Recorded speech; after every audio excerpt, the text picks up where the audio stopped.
రిషబ్ శెట్టి ఇప్పుడు pan India లెవెల్లో బిజీగా ఉన్న స్టార్. కాంతారా 2 సినిమాలతో ఆయన చేసిన హంగామా మనందరికీ తెలిసిందే. యాక్టింగ్, డైరెక్షన్ రెండూ చేస్తూ ఈ రేంజ్ ఇంపాక్ట్ చూపించడం అనేది ఒక గొప్ప విషయం.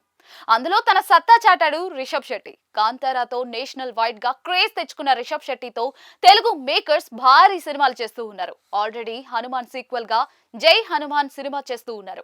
ఆ సినిమాతో పాటు సితారా బ్యానర్ లో ఒక సినిమా సైన్ చేశారు. అయితే మరోపక్క ఛత్రపతి శివాజీ కథతో రిషబ్ శెట్టి ఒక భారీ సినిమా ప్లానింగ్ లో ఉంది. అందులో వివేక్ ఒబేరాయ్ కూడా నటిస్తూ ఉన్నారు. కాంతారా చాప్టర్ 1 తర్వాత అసలైతే రిషబ్ శెట్టి జై హనుమాన్ చేయాలి. కానీ ప్రశాంత్ వర్మ ఇంకా లేట్ చేసేలా ఉన్నాడని శివాజీ సినిమాను ముందు చేసే ప్లానింగ్ లో ఉన్నారట రిషబ్ శెట్టి. ఇలా అయితే జై హనుమాన్ మరింత వెనక్కి వెళ్లే ఛాన్స్ అయితే ఉంటుంది. హనుమాన్ సినిమా చివర్లో జై హనుమాన్ అనౌన్స్ చేసి 2025 రిలీజ్ అని చెప్పారు మేకర్స్. కానీ హనుమాన్ సినిమా నిర్మాతలతోనే ప్రశాంత్ వర్మ ఆర్థిక లావాదేవీల విషయంలో గొడవలు జరగడం, ఇంకా సీక్వెల్ ప్రాజెక్ట్ చేతులు మారడం లాంటివి జై హనుమాన్ ని మరింత లేట్ చేస్తూ ఉన్నాయి. టాలెంట్ ఉన్నా కూడా ప్రశాంత్ వర్మ వరుస సినిమాల కమిట్మెంట్ వల్ల అతన్ని ఇబ్బందులు పడేశాయి. జై హనుమాన్ అసలైతే జనవరి కల్లా సెట్స్ మీదకు వెళ్తుందని చెప్పుకొచ్చారు.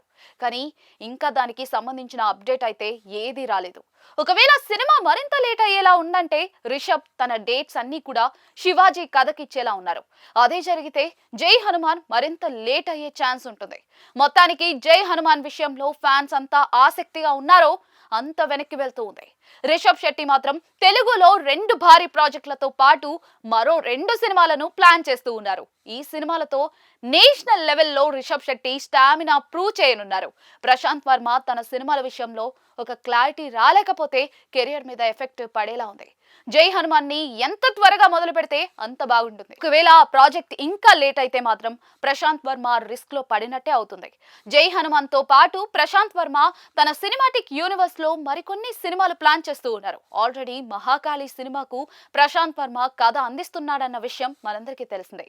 అయితే మిగతా సినిమాల విషయంలోనే ఒకే క్లారిటీ రావాల్సిందే.